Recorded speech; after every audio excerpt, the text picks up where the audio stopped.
morning, good evening, wherever the sun may find you. My name is Walt, and this is Coffee and Concepts on Keystroke Medium.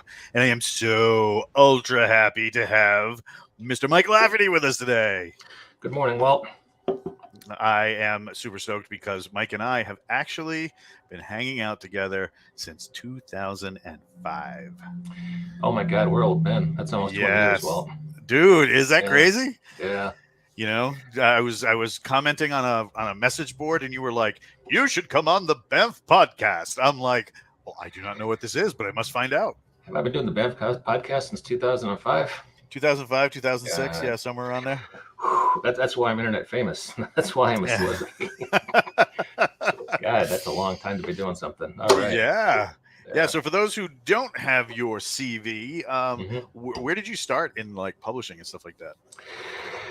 Oh boy, I was trained as a journalist in college, and I got started doing that. But I got into newspapers right when newspapers were circling the drain hard.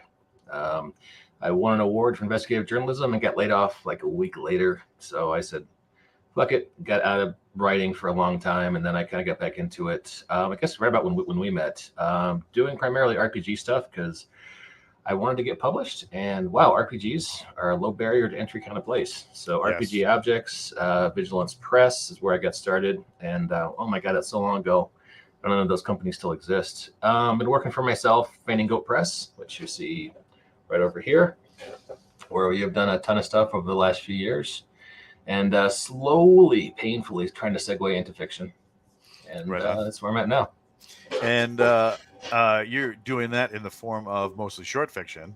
And that's kind of what I wanted to talk about today, because right now, if people are not aware, you have a Kickstarter running.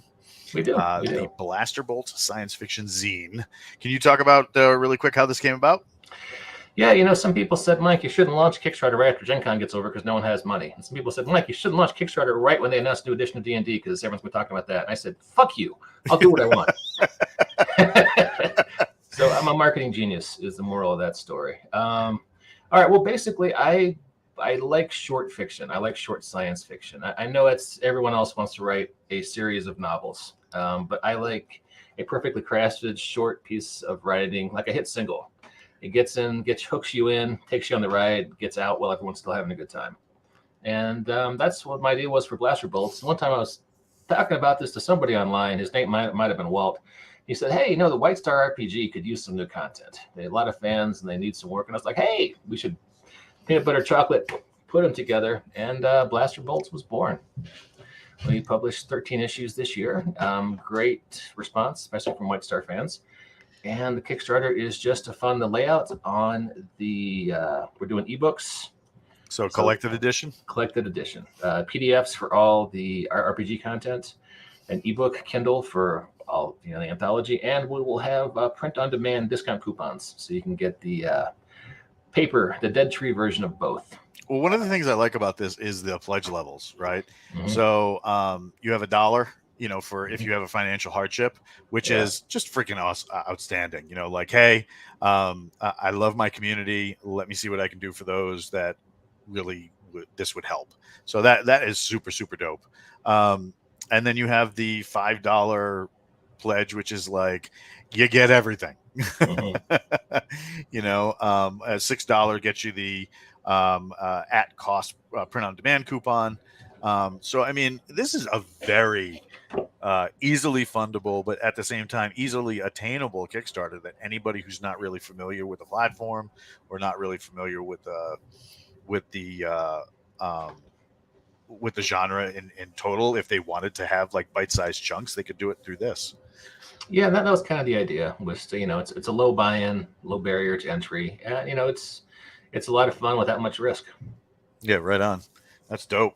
So this is, we have one part in the beginning that is the fiction for whatever the issue is, and then the part in the back that has all of the game mechanics that you either go with it or marry to it. So for people who are one or the other, does this still hold value? Well, I would say yeah, because I mean, $5 or $6 is it's really cheap for a book of this size. And if you just want the gaming stuff, you can just get the PDF and the POD for the gaming stuff. And for $5, it's going to wind up being a couple 100-page book because there's a lot of longer adventures in there by Darren Drader. And if you just want the fiction and don't care about rolling dice, or this isn't your system of choice, then it's just $5 for the Kindle and the POD, or $6 if you want the Kindle and the POD and of the fiction anthology. And you don't have to, and completely separate volumes. You don't get the gaming stuff at all in that. And if you want both, you can get both, and good for you. But so you can go either way. We don't judge you.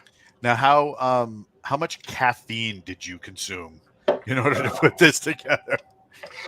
Not enough. I actually have a story in here. The not Chewbacca in hand you see on the beginning of the video there. That's my story. The easy job, and that was a lot of Granthanite.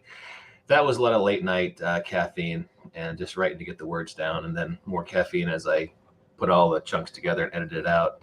But yeah, a lot of coffee. I'm an old man, so I try to drink good coffee these days, but I'm not picky. What's the coffee of choice? I got Black Rifle at the moment, which is good stuff. You turned me on to, actually. Yeah, you should try either the Keystroke Medium blends. I forgot you guys had your own coffee. That's right. Or there's also Blackout Coffee, which I've been really enjoying lately. I like their Brutal Awakening, which is BREW. I love it when they do stuff like that. Yeah, Brutal Awakening is really good. They have like a morning blend that is also really good, but they do specialties as well. Mm-hmm. And the thing I like about them is it's they do custom tea blends as well, because my wife's not a coffee drinker. Mm-hmm. So like if I'm going to shop somewhere, I might as well double dip and get her stuff and my stuff at the same time. Yeah, that makes sense. Well, that's fancy. I haven't thought about that, but I keep hearing as you get older, you should switch over to tea because it's a more mellow buzz and makes you less of a jerk. But I like being a jerk. So Me too. So, yeah, there is this Russian Dazbog. It's a coffee company, and I like them. They're pricey, but they're fun. You grind your own beans. Your guy grinds his own beans, right? Yes. Yeah, me too. That's the only way. But like, oh my God, I just remember when we were first starting off this Blaster Bolts, mm-hmm. you were like, yeah, if you want to write a story, I'm like, I have something here if you want me to just adapt it real quick. And, you were like, yeah, run with it. So I was working like 9 jobs at the time.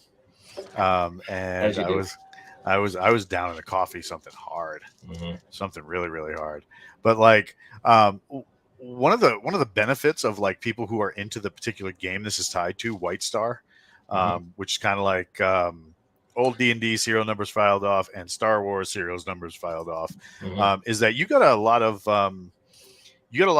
content from the game's creator. James Michael Spahn is a great guy who's very busy and gone on to other things for the most part. But he had a good chunk of an unpublished manuscript looking for a home. And he was nice enough to sell it to us. And we published a whole lot of new rules, new classes, new ships. So yeah, it's been pretty great. We were very generous to him. And hey, James, if you're watching, we will buy any more articles that you want to sell for Volume 2. Volume 2. Volume 2. Oh, I've got a few writers lined up. I was talking to Jen Michael-Frieden and Robert Greenberger on the podcast the other day, and they're both up for Volume 2. So nice.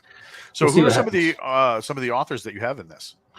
Michael Jan Friedman is one who comes to mind. He's kind of a legend in the Star Trek community. He's written a ton of novels. Robert Greenberger, he's a guy who's worked at Marvel, worked at DC, been an editor, worked at Weekly World News for a while. Also done a lot of Star Trek novels, Star Wars novels. So those two guys, I'm not sure how I talked them into writing for us, but they wrote for us. That's awesome. So that's pretty cool. This guy over here, we have a couple of stories from him. Actually, 3 stories. You've got the Samurai and his teenage sidekick, 2 of those, and then for the cover behind me that you can't really see, the Doom issue. Devil's Breach. Yeah, the Space Marines fighting devils and demons and whatnot. Darren Drader used to work at Wizards of the Coast. He has a lot of adventures for us and a short story as well. Kendra Leigh Speedling, who does a ton of work for Paizo on Starfinder. She did a Pony Express Force story for us because we wound up having kind of a 2/3 space western, 1/3 military sci-fi. J.R. Hanley, another writer he hooked me up with, did a lot of our military sci-fi.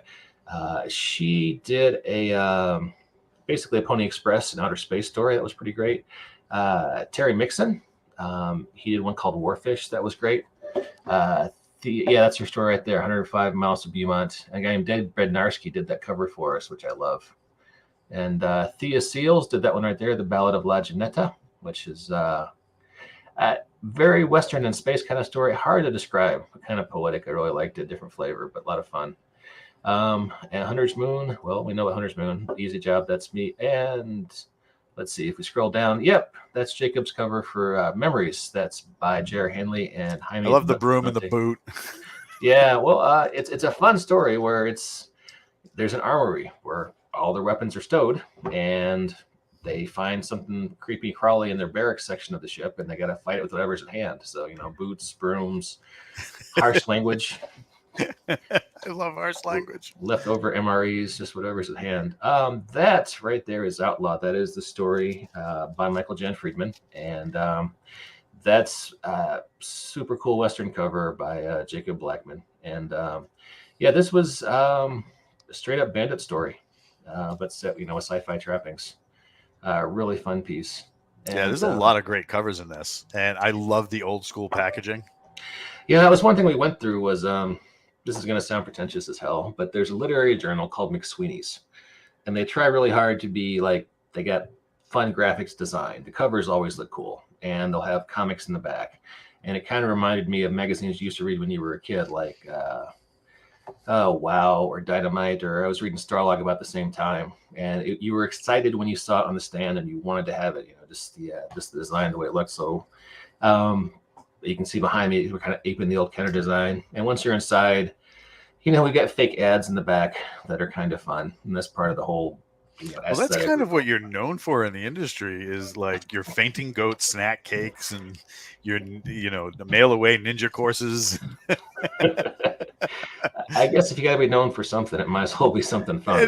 But it's the greatest thing ever. It's like I remember this is going to go back a little ways for Stark City, a role playing game supplement that we did, and you had all these great ads in the back, and like there were places in the role playing game setting where you could go and pick up some of the stuff in the ads, and I'm like, dude, that's great. I don't want to look down on anyone else's work, but especially with RPGs, especially in the PDF era, I always feel like you get the end of a book and there's just there's the OGL, there's the legalese, that's like the end credits of a movie, and I kind of feel like a little, you want something else to really sort of something a little at the, like I said, we're reading comic books, the story's over, but hey, here's Batman and Robin fighting Catman with the power of Hostess Twinkies. Something, a little extra to it, put some fun in the mix. And McSweeney's kind of does the same sort of thing, but with pretentious literary journals, although they've got a more fun approach to their fiction, but it's the same kind of idea, going for an overall product kind of, like I say, think of it like a hit single, from start to finish. You want to hook them in, take them on a ride, and then get out while everyone's still having a good time. And try to think every part of the book, as part of that equation. So yeah, absolutely. And I mean, you got 4 days left on this. And wrong button. I hate when I do that. I hate the wrong button. Yeah. So we got 4 days left on this, and you're at 720 of a 550 goal. If somebody is looking at this and just hasn't hit that back button yet, what would you tell them? I need the money so bad. Yeah, I know. I've been betting heavily, and I owe some really bad. It's. I need my thumbs. So. Oh my god. It's it's the best fun you can have for $5 legally on the internet. So that's probably my quick pitch. if you like me and you like short science fiction, there's some amazing pieces by some up-and-coming writers like yourself, or from old grandmasters who I don't know how the hell they're writing for us, but somehow we have Jan Michael Frieden and Robert Greenberger writing for us. And I mean, these are guys who do novels for Star Wars and Star Trek, and somehow they're doing short stories for our collection, which is kind of mind-blowing. And they did some great work. And honestly, $5 is sort of a steal for all the content we've got in there. So who's what's up next? Like once this drops and you get it fulfilled, what's next on the block? Well, we're talking to a few people at Blaster Bolts Volume 2. Nice. The Bolt Strikes Back or Rise of the Bolt. I'm not sure. We're workshopping it. We'll figure something out. And because I really hate Cannonbolt Run. Cannonbolt Run. I like that. Put a pin in that one. We'll come back to it. Yep. Because I hate money and I detest capitalism, I really like ideas that aren't going to make any. And a friend of ours, Jacob Blackman, had a cool idea for let's do an anthology about short stories and gaming content like Blaster Bolts, but instead of sci-fi stuff, it's about robots who are also vehicles. And talk to a few people, including you, about doing short stories for that. So that's maybe a 2022. Sorry, I can't help myself. There are two things that will draw me in every time. Mm-hmm. G.I. Joe and Transformers, and if you put them together, I will take over a small country to make it happen. Jason Sunday, actually, the adventure he's doing combines Agents Banff, which was our G.I. Joe homage, with Valor Knights, which was Transformers. So it kind of happening. So we've already got a lot of art and all the adventures written for that. All we're lacking at this point is the fiction. And so far we've got you, me, Ross Watson, who's done a lot of Warhammer stuff and worked for Wizards for a while. So still need to gather together a few more authors for that one. So if people are interested in writing about lighthearted G1 flavored, content about robots who can also be vehicles, let me know. Hit up Walt, he'll get you to me and we'll figure something out. Done. So that's cool. So if people want to stalk you on the internet, what's the best place to find you? Probably the Banff podcast. You got a link? Can you put it in the comments? I do. Hang on a second. I never go see myself on Twitter, so I don't know exactly how I have it spelled off the top. And my company Twitter kind of only gets used occasionally, so it really is the Banff podcast. Let me just at Salsa Dance Champion Colorado. The fact that I'm still telling that joke. I took the salsa classes before I met my current wife. So it's just at Banff Podcast. So I'll throw that in the comments. Cool. I can't get to the comments. We'll throw it in the private chats. Yep. I'll take it. Oh, there we go. So yeah, that's probably the best way to find me. I'm there every day. And yeah, it's a fun project. Please back it. We got 4 days left. And you wouldn't want to miss this. You'll look back at your life, with a certain sadness that you won't ever be able to erase if you don't back this Kickstarter. And we don't want that to happen. So right. Go grab that $5. You'll feel better. Thanks for coming out today, bro. Really appreciate it. Thanks for having me. Appreciate it. Take care. Yeah, and we'll do it again soon. Don't forget to check us out on YouTube, and there is a Facebook group where you can go and interact with some of the authors, some of the guys on the show. If you go to keystroke.medium.com, there are articles, there are coffee. There are tons of stuff for you to entertain yourself and get yourself into the writing space, whether you are a writer or a reader. So whether it's reading, writing, or a little bit more, make sure to